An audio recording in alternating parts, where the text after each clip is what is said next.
Hello friends, कैसे हैं आप लोग। आज हम सबसे पहले बात करेंगे मध्य प्रदेश में डिफरेंट स्कॉलरशिप प्रोग्राम या स्कीम्स की।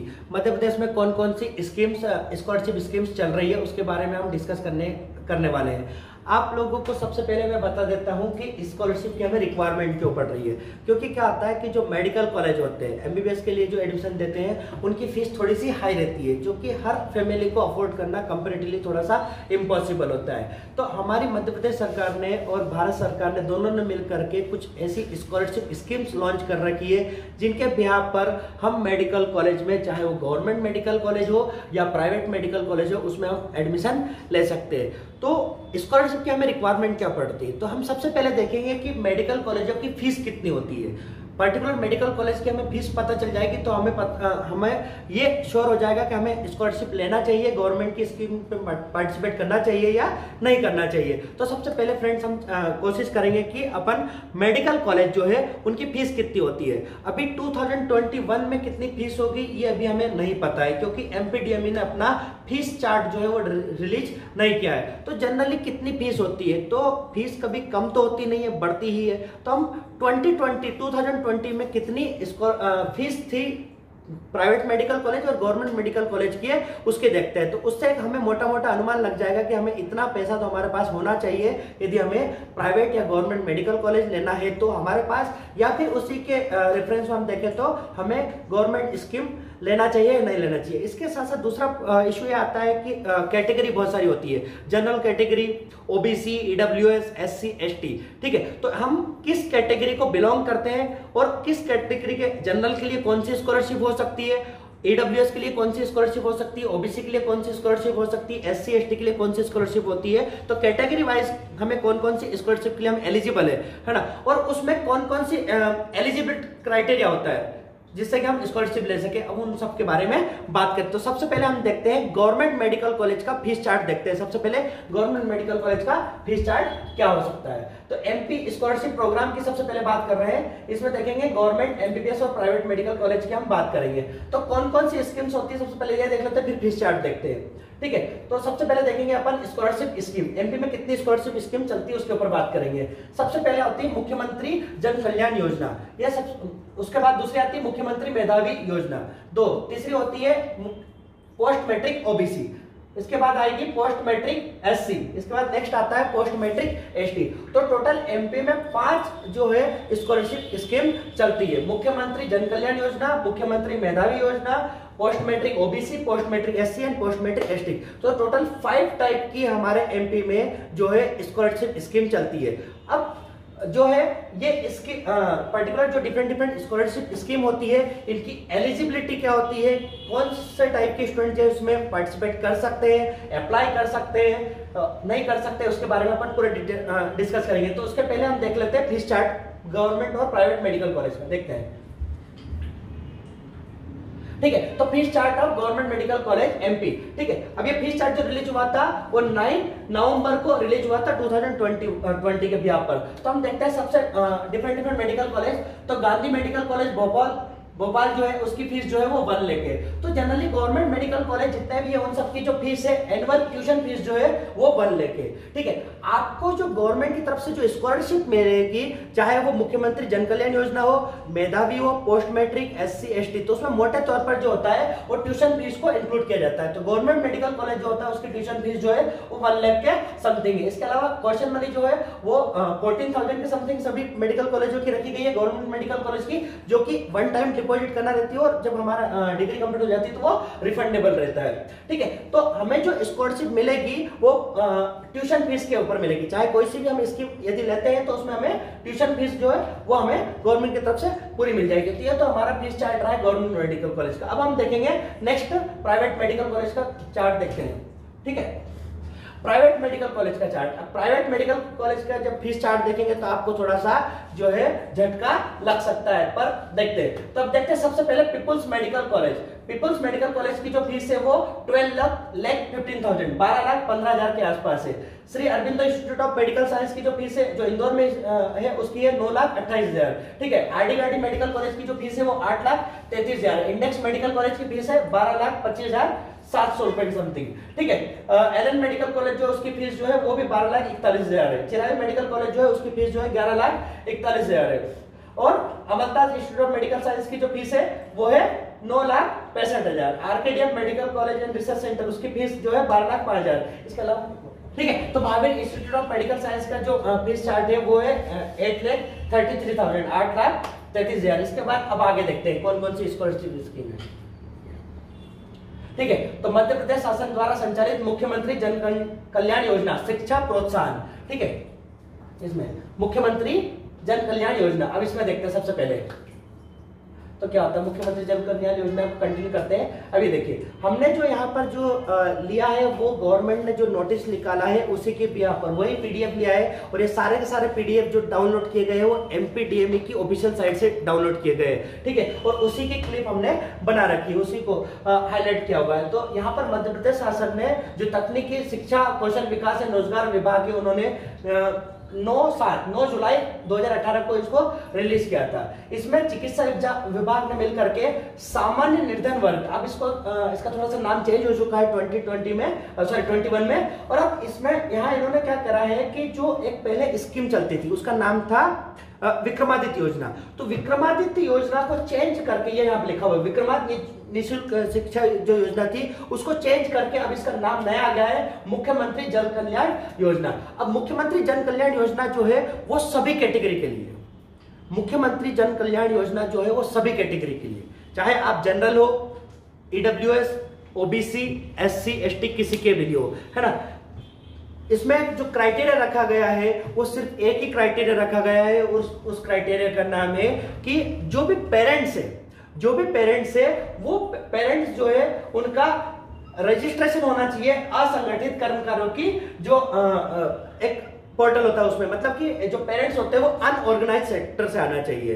पेरेंट्स जो है वो किस में से आना चाहिए, अनऑर्गेनाइज सेक्टर से आएंगे तो फिर वो इस मुख्यमंत्री जन कल्याण योजना जो है उसके लिए एलिजिबल रहते हैं, ठीक है। आगे अपन देखेंगे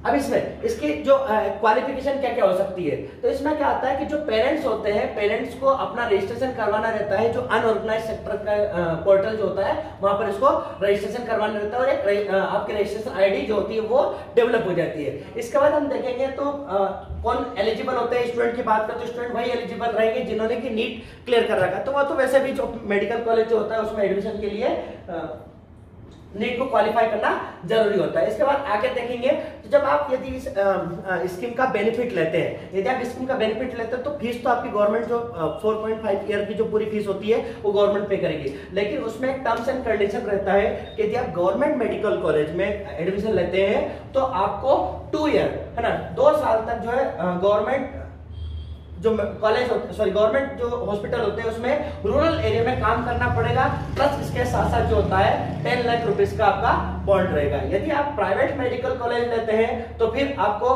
गांव में जो काम करना है वो 5 साल रहेगा, और जो उसकी बॉन्ड लिमिट होगी वो 25,000 होगा, ठीक है। तो यह हमें मोटे मोटे तौर पर ध्यान रखना है। अब इसमें जो आपको स्कॉलरशिप दी जाएगी गवर्नमेंट की तरफ से उसमें कॉशन मनी और मेस जो है उसको इंक्लूड नहीं किया, मतलब उन्होंने मेनली जो इंक्लूड किया है या जो आपको पे करते हैं वो कौन सा है, ट्यूशन फीस, क्योंकि भारी ट्यूशन फीस ही होती है। ट्यूशन फीस जो होती है वो 9 लाख या 8 लाख से लेकर के 12 लाख के आसपास आती है, जबकि जो मेस और कॉशन मनी वगैरह जो होते हैं ये बहुत कम होता है। तो आपको मोटे तौर पर जो है बहुत अच्छे तरीके से रिलीफ मिल जाएगा, ठीक है। नेक्स्ट देखेंगे तो इसकी कुछ और भी टर्म्स एंड कंडीशन होती है, जैसे कि इसका टर्म्स एंड कंडीशन में अपन सबसे पहले बात करें तो इसको क्या है कि टाइम ड्यूरेशन में आपको कंप्लीट करना पड़ेगा, मतलब कि आपको 5.5 साल में डिग्री कंप्लीट करना पड़ेगा।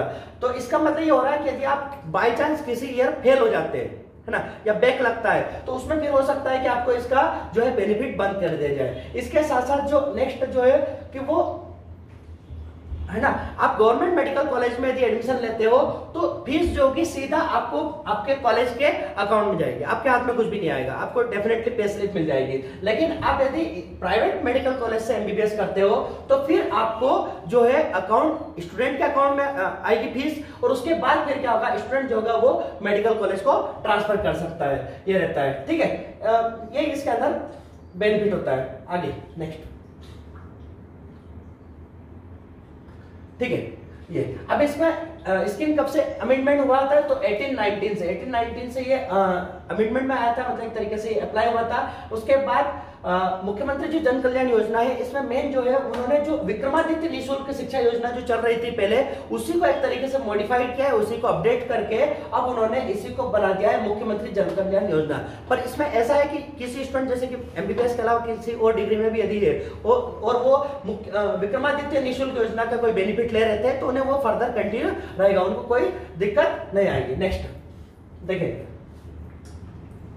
ठीक है। नेक्स्ट अब इसमें आपको किस तरीके से एक तरीके से अप्लाई करना है, रजिस्ट्रेशन करना है। तो सबसे मेन रहता है एमपी जो स्कॉलरशिप पोर्टल होता है उस पर जाकर के रजिस्टर करना है और आपको यूजर आईडी और पासवर्ड जनरेट करना है। यूजर आईडी और पासवर्ड एक बार जनरेट होने के बाद आपको उसी पोर्टल पर जो है लॉग इन करना है और उसके बाद जो पूरा ऑनलाइन फॉर्म जो होता है उसको फिलअप करना, जो बहुत ईजी होता है। ठीक है, इसके साथ साथ जो है आपको वह रजिस्ट्रेशन नंबर भी लगेगा जिससे कि आपने अपने पेरेंट्स को जो है इनरोल करवा रखा है अनऑर्गेनाइज सेक्टर के पोर्टल के ऊपर। इसके साथ साथ जिस आपने मेडिकल कॉलेज में एडमिशन के लिए हमें नीट क्लियर करना कंपलसरी है, तो नीट की जो मार्कशीट है उसे अपलोड करना पड़ेगा। नीट की मार्कशीट प्लस इसके साथ साथ जो भी हमारी फीस रिसिप्ट होती है, मेडिकल कॉलेज की कितनी फीस होती है, चाहे वो गवर्नमेंट है या प्राइवेट मेडिकल कॉलेज, तो उसकी फीस रिसिप्ट को भी अपलोड करना पड़ेगा। यदि हमें किसी रीजन से हम जब फॉर्म फिलअप कर रहे हैं स्कॉलरशिप पोर्टल पर कुछ गलतियां हो जाती है तो हमें वन टाइम जो होता है बेनिफिट दिया जाता है कि हम वो अपनी जो एरर है हमारी गलती को उसको ठीक किया जा सकता है। लेकिन हाँ, एक बार के बाद उसको ठीक करना थोड़ा सा मुश्किल पड़ जाता है, नहीं कर सकते। इसके बाद जो है नेक्स्ट जो ठीक आगे, ठीक है। अब इसमें क्या होता है कि ये तो मैंने आपको बता दिया कि क्राइटेरिया वगैरह क्या रहता है ना। तो जो सबसे आखिरी की जो चीज है ये सब ज्यादा जरूरी है। ठीक है, गवर्नमेंट ने कुछ ऐसे क्वेश्चंस रेडी करे हैं हमारी मध्य प्रदेश सरकार ने जिसके क्वेश्चन के आंसर जो है आपको बहुत इजीली मिल जाएंगे। ठीक है, सबसे पहला कि योजना का लाभ कौन कौन प्राप्त कर सकता है। तो एक सिंपल सी बात है कि वैसे विद्यार्थी जिनके माता पिता मध्य प्रदेश शासन के श्रम विभाग में असंगठित कर्मकार के रूप में पंजीयित हो, मतलब वो अनऑर्गेनाइज सेक्टर में काम करते हो। ठीक है, जिनकी कोई एक फिक्स इनकम ना हो या जो बहुत लो इनकम से एक तरीके से बिलोंग करते हो। ठीक है, क्या इस योजना का लाभ सामान्य वर्ग के विद्यार्थी भी ले सकते हैं क्या? हाँ बिल्कुल बिल्कुल, जी हाँ लिखा हुआ है। ठीक है, मतलब कि नॉट ओनली जनरल कैटेगरी, उन्होंने ये बोल रखा है कि आप किसी भी कैटेगरी से बिलोंग कर रहे हो कोई फर्क नहीं पड़ता। ठीक है, सिर्फ और सिर्फ टर्म्स और कंडीशन जो है ना मुख्यमंत्री जन कल्याण योजना की वो दो ही है। पहली टर्म्स एंड कंडीशन जो है वो ये है कि पेरेंट्स जो है वो अनऑर्गेनाइज सेक्टर में होना चाहिए, प्लस दूसरी जो टर्म्स एंड कंडीशन है कि आप नीट क्वालिफाई होना चाहिए, इसके अलावा कुछ भी नहीं। ठीक है, क्योंकि नीट मतलब 12th में कितने परसेंटेज डजंट मैटर, वो अलग बात है कि नीट क्वालिफाई करने के लिए नीट में आपको फॉर्म भरने के लिए भी 50% मार्क्स चाहिए, तो वो तो होना चाहिए। बट जो हमने मेधावी में जो एमपी बोर्ड की बात करते हैं 70%, जबकि आईसीएसई बोर्ड में 85% का जो रूल होता है या उसकी लिमिटेशंस होती है वो मुख्यमंत्री जन कल्याण योजना में वो कतई नहीं है। यहाँ पर आपके पास परसेंटेज नहीं है, मान लो हमारे परसेंटेज 60 है, ठीक है, और यदि पेरेंट्स जो है वो अनऑर्गेनाइज सेक्टर में किसी स्टूडेंट के, तो उन्हें ये स्कॉलरशिप का बेनिफिट मिल सकता है। तो जनरल कैटेगरी के लिए बहुत अच्छी स्कीम है, क्योंकि ओबीसी एससी एसटी के लिए वो अलग से पोस्ट मैट्रिक स्कीम है, तो उसमें थोड़ा सा अलग बेनिफिट मिल जाता है, पर जनरल कैटेगरी के लिए मेरे हिसाब से बेस्ट स्कीम है। तो क्या इस योजना का लाभ सामान्य वर्ग के जनरल कैटेगरी के ले सकते हैं क्या विद्यार्थी? बेनिफिट डेफिनेटली कोई भी हो, इसमें तो क्लियर कट लिखा है, इस योजना का लाभ सभी वर्ग के विद्यार्थी ले सकते हैं, कोई भी हो। ठीक है, और ये गवर्नमेंट ने क्वेश्चन आंसर रेडी कर रहे हैं। ठीक है, तो हमें कोई दिक्कत नहीं। इसके बाद ठीक है, अब उन्होंने जैसे कि कुछ स्टूडेंट होता है ना कि जो 12th जो होता है प्राइवेट कर लेते हैं, घर बैठे या प्राइवेट कर लेते हैं, तो वो भी इस स्कीम के लिए जो होते हैं वो एलिजिबल होते हैं, उसमें भी वो पार्टिसिपेट करते हैं। नेक्स्ट अपन कुछ और क्वेश्चन आंसर देखते हैं। ठीक है, जैसे कुछ स्टूडेंट है उन्होंने 2017 के ठीक है उसके पहले ही कर लिया था, जब स्कीम लॉन्च नहीं होता उसके पहले उनका 12th वगैरह सब कंप्लीट हो गया, तो उसके बावजूद भी उनको जो है मतलब जब से स्कीम अप्लाई हुआ है उसके बाद से उनको जो है बेनिफिट मिल सकता है। क्या विक्रमादित्य निःशुल्क योजना का वर्तमान में लाभ जारी है? डेफिनेटली, मतलब उन्होंने सिर्फ नाम चेंज किया, पर जो बेनिफिशियरी स्टूडेंट थे उनको मतलब क्या है मुख्यमंत्री जन कल्याण योजना के अंतर्गत जो है आपको क्या है बेनिफिट मिल जाएगा, तो आपको दिक्कत नहीं है। नेक्स्ट देखिए, ठीक है, मैंने नीट की परीक्षा पास की है तो क्या मैं इस योजना का लाभ ले सकता हूं? डेफिनेटली डेफिनेटली, है ना। जी हाँ, मतलब सिंपल सी बात है जो आप भी समझ गए होंगे कि हमें सिर्फ इतना करना है कि जो पेरेंट्स है जनरल कैटेगरी या किसी भी कैटेगरी के, वो अनऑर्गेनाइज सेक्टर से हो और उनका रजिस्ट्रेशन होना चाहिए, है ना। हमें कुछ नहीं करना, जब पोर्टल पे फॉर्म फिलअप करना है तो हमें हमारे पेरेंट्स का जो रजिस्ट्रेशन है अनऑर्गेनाइज सेक्टर का, उसके नंबर फिलअप करना है, प्लस हमारे जो बाकी जो रिलेटेड डॉक्यूमेंट्स है वो सबमिट करना, बाकी हम एलिजिबल है इसके लिए, कोई ऐसी बड़ी दिक्कत नहीं है। नेक्स्ट देखिए,